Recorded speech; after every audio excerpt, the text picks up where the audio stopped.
కొడవటంచ శ్రీ లక్ష్మీ నరసింహస్వామి వారి క్షేత్రం నూతన పాలక వర్గంతో కొలువుదీరింది. జయశంకర్ భూపాలపల్లి జిల్లా రేగొండ మండలం కొడవటంచ గ్రామంలో వెలిసిన ఈ పుణ్యక్షేత్రం నూతన కమిటీ ప్రమాణ స్వీకార మహోత్సవానికి భూపాలపల్లి ఎమ్మెల్యే గండ్ర సత్యనారాయణరావు ముఖ్య అతిథిగా హాజరయ్యారు. ఆలయ నూతన చైర్మన్ గా బాధ్యతలు చేపట్టిన నైనేని సంపత్రావును ఎమ్మెల్యే ప్రత్యేకంగా అభినందించారు. ఆలయ అభివృద్ధికి పాలక వర్గం చిత్తశుద్ధితో కృషి చేయాలని ఎమ్మెల్యే గండ్ర పిలుపునిచ్చారు. ఎమ్మెల్యే గండ్ర సత్యనారాయణరావు మాట్లాడుతూ దేవాలయాలు కేవలం భక్తి మార్గానికే కాకుండా మన సంస్కృతిని కాపాడే కేంద్రాలుగా ఉండాలని ఆకాంక్షించారు. ఆలయ అభివృద్ధిలో ప్రతి ఒక్కరు భాగస్వామ్యం కావాలని ఎమ్మెల్యే గండ్ర పిలుపునిచ్చారు. ఈ కార్యక్రమంలో ఎమ్మెల్యే వెంట ఆలయ అధికారులు, ప్రజాప్రతినిధులు, భక్తులు పెద్ద ఎత్తున పాల్గొన్నారు.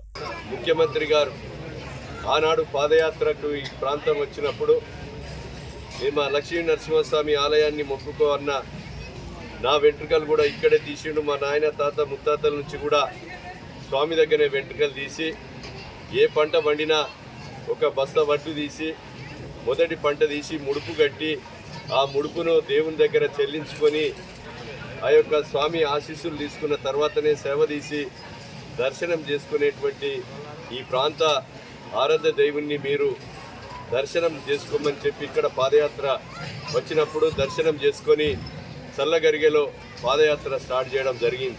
నేను ఒకటేసారి ఆలోచన చేసిన, ఈరోజు బిల్లుల సంగతి తర్వాత సంపదన్న మన హాస్పిటల్ కట్టిండు, అపార్ట్మెంట్ కట్టిండు, ఎన్ఎస్ఆర్ హోటల్ కట్టిండు, తర్వాత డైరీ కట్టిండు. కట్టుబడిలో ఆయనకు ఒక ప్రాధాన్యత ఉందని చెప్పి ఫోన్ చేసి మీ ఇంటికి వస్తానని చెప్పి అదే రోజు కొడవటంచ నరసింహస్వామి నిర్మాణం మనం చేపడదాం, మీరు ఆడ ఉండండి, దీని గురించి నో అనద్దు, డబ్బుల గురించి మెటీరియల్ గురించి అంతా స్వామి చూసుకుంటాడు అని చెప్పి వర్క్ మొదలుపెట్టాం. ఇక్కడ ఇంజనీర్లను కానీ ఈరోజు వరకు కూడా 12 కోట్ల రూపాయల పనులు పూర్తయిన 12 రూపాయలు కూడా ఈరోజు మనం తీసుకోలేదు. గుడి నిర్మాణం ఆగద్దనేటువంటి ఒక సంకల్పంతో ఈరోజు మెటీరియల్ కానీ ఎక్కడ ఏ లోపం లేకుండా ఈరోజు మరి ఆంధ్ర నుంచి కోటప్ప కొండ నుంచి ఏదైతే గ్రానైట్ రాయితో ఎక్కడ కూడా లోపం జరగద్దని, దాని కింద బేస్మెంట్ కూడా బ్లాక్ స్టోన్ దొరకకపోతే ఒక 10-20 గ్రామాలు శాంపేటలో కానీ అదేవిధంగా గట్లకాన్ పర్తి ఇంకో 5-6 గ్రామాల్లో రాయి 15,000 అంటే 45,000 రాయి పడ్డది. అంటే ఒక 10 లారీల సిమెంట్ కానీ 10 లారీల ఇసుక ఒక బేస్మెంట్లోనే స్వామివారి గర్భగుడికి మరి ఉపయోగపడే విధంగా పడ్డది. ఆ స్వామి ఆశీస్సులతో ఎక్కడ కూడా పని జరగకుండా రోజు ఈ 11 నెలలు మరి రెగ్యులర్గా మానిటరింగ్ చేస్తూ సంపత్రావు గారు ఈరోజు మనము ఈ యొక్క భవనాల నిర్మాణం చేయడం జరిగిందని సందర్భంగా మీకు తెలియజేస్తున్నాం. కోటప్ప కొండ రాయితోనే ఈ ముంగట కాంపౌండ్ వాళ్ళు రాజగోపురం కూడా నిర్మించాలని ముఖ్యమంత్రి గారితో వారి సహకారాన్ని కోరా. చప్పుడేక ఇన్నాడు. ఇని ఆ గెస్ట్ హౌస్లో కట్టిన గెస్ట్ హౌస్లో కూర్చున్న తర్వాత కమిషనర్ను పిలిచి దీని గోదావరి పుష్కరాల్లో లక్ష్మీ నరసింహస్వామి ఆలయాన్ని ఇంక్లూడ్ చేయండి, అన్లిమిటెడ్గా ఎన్ని డబ్బులైనా మీరు దీన్ని ప్లాన్లో తీసుకోమని ముఖ్యమంత్రి గారు చెప్పారు. ఆ ముఖ్యమంత్రి నాతో చెప్పిన, కమిషనర్తో చెప్పిన మాట భూపాలపల్లి సభలో కూడా మరి వారి యొక్క మాటల మీద అనౌన్స్మెంట్ కూడా చేయడం జరిగిందనే విషయాన్ని కూడా మీకు ఈ సందర్భంగా నేను తెలియజేస్తున్నాను. మనం ఎన్నుకున్నటువంటి కమర్షియల్ కాంప్లెక్స్ను కింద నిర్మాణం చేసుకున్నాం, పైన గదులేసినాం. ఈ దేవుని విశిష్టత కూడా 24 గంటలు నిద్ర తీసిన, 11 రోజులు నెల రోజులు నిద్ర తీసిన ఆరోగ్యం మంచిగా అవుతుంది అనేది ఒక సంకల్పం ఉంది. ఇతర జిల్లాల నుంచి కూడా ఈ స్వామివారి దగ్గరికి వచ్చి నిద్రలు తీసడానికి గదులు లేక, వాష్రూమ్ లేక అనేక మంది చాలా మంది ఇబ్బంది పడుతున్న పరిస్థితుల్లో ఇవన్నీ కూడా తీసుకురావడం జరిగింది. నిర్మాణం కూడా పూర్తి చేయడం జరిగింది.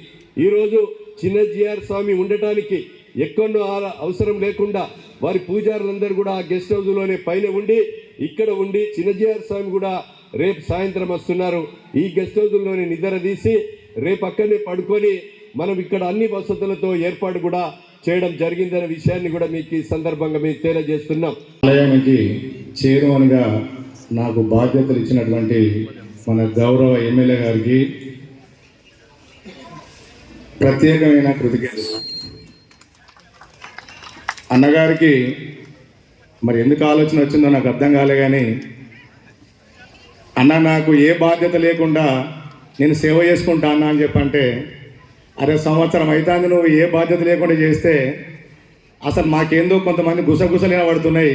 అరే ఎందుకు సంపత్రావు ఇంత వ్యవస్థను తెడిచిపెట్టచ్చి ఈడెందుకుంటాడు, ఏం జరుగుతుంది అంటే 24/7 ఇక్కడే ఈ 11 నెలలు ఇక్కడే ఉండేసరికి మరి అన్నకి ఏమనిపించిందో తెలియదు. కానీ ఓ రోజు ఫైన్ మార్నింగ్ పిలిచిండు కిస్తాన్ నన్ను, ఏం లేదు డైరెక్ట్గా కిస్తాన సంపదాన్ని ఈసారి ఆలయ చైర్మన్గా చేయమని చెప్తున్నా, నువ్వు దానికి మళ్ళీ ఏం చెప్పొద్దు తీసుకోమని చెప్పు అంటాడు.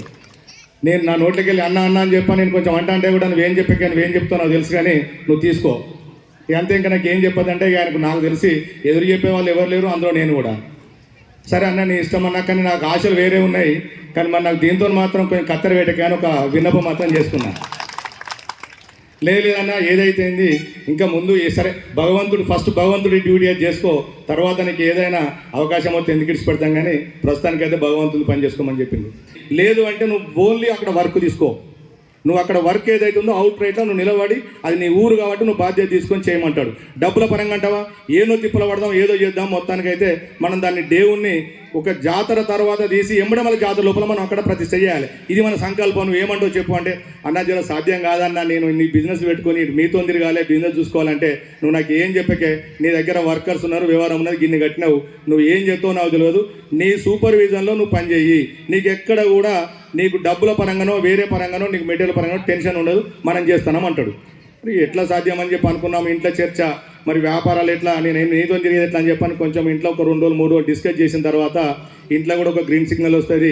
ఆ తర్వాత ఏదైతుందో మీరు నా బిడ్డ అయినా అల్లుడైనా మిస్సెస్ అయినా రైట్ ఏదైతుంది ఆ దైవం ఆ సంకల్పం అనేది మీరు ఎందుకు ఇచ్చారో, మీరు ఏదో బాకీ ఉన్నారు స్వామివారికి, ఇట్లా రుణం తీర్చుకుంటారు కావచ్చు, మీరు తప్పకుండా చేయండి అన్న. ఏదో కారణం లేకుండా నీలాంటి వాళ్ళు ఎంతమంది లేరు, నీకే అప్పచెప్పారంటే అదేదో స్వామివారికి మనం ఒక బాకీ ఉన్నాం, ఆ బాకీ తీర్చుకోండి అని చెప్పండి. ఆ కుటుంబ సభ్యులు పూర్తి స్థాయిలో గ్రీన్ సిగ్నల్ ఇస్తారు.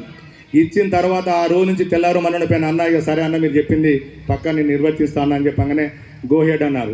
కానీ ఒక్కటే ఆ రోజు చెప్పిన అన్న మన నా స్టైల్ కొంచెం డిఫరెన్స్ ఉంటుందన్న, నేను వర్క్లో మట్టుకు మరి నాకు కొంచెం స్పీడ్ ఉంటుంది, ఆ స్పీడ్గా మాత్రం మీరు ఏదైతే అంటారో దానికి తగ్గట్టుగా ఆఫీసర్స్ను కూడా కొంచెం మాకు సపోర్ట్ చేయించాలంటే అందరిని పిలిచి మీరు ఏదేమైనా ఇమ్మీడియట్లీ స్పందించాలి, మీరు ఇలా స్లాబ్ పోస్తున్నారంటే పోయాలి అంతే తప్ప మేము వచ్చేదాకా చూడాలి చేయాలని చెప్పని కాలయాపన చేస్తే కాదు, అందరు కలిసి కట్టి కష్టపడదు తప్ప 1 ఇయర్లోనే ఇట్లా వస్తాడు అట్లా పోయి చూసిపోతాడు. అంటే ఆ స్వామివారి మీద ఎంత మక్కువ ఉందో అది ఒక్కొక్కసారి చూస్తే ఒక ఎమ్మెల్యేగా ఇన్ని బాధ్యతలు ఉండి కూడా స్వామివారి విషయంలో 100% డైలీ నన్ను మానిటర్ చేసి పొద్దున లేవగానే అన్న అయ్యాలి ఏమైంది ఎంతమంది రోజువారీ రికార్డు ఆయనకు అప్పచెప్పాలి. ఆ పద్ధతిలో చేస్తేనే 24 గంటలు ఇక్కడ ఉండి ఆ బాధ్యతను ఆయన ఎందుకు ఇచ్చిండో కానీ నేను అది ఏదైతుందో ఆ బాకీ ఆ రుణం తీర్చుకున్నందుకు నిజంగా కూడా అందరికీ మా గ్రామ ప్రజలకైతే ప్రత్యేకంగా నిజంగా కూడా అన్న మీకు మా కోటంచె గ్రామస్తులే కాదు నియోజకవర్గ ప్రజలే కాదు మా రేగొండ వాళ్ళు అయితే నిజంగా కూడా మీకు జీవితకాలం అంతా రుణపడి ఉంటారన్న. దీన్ని ఇంత మంచి మీ గట్టి సంకల్పంతో మీరు నడుపుకుని నేను ముందు పోయినందుకు ఈ అదృష్టం నాకు కలిసి వచ్చినందుకు నా ఈ 11 నెలలు నేను కష్టపడేదాన్ని గుర్తించి ఈ అవకాశం నాకు ఇచ్చినందుకు అన్న మీకు ప్రత్యేకంగా ధన్యవాదాలు అన్న. Thank you very much.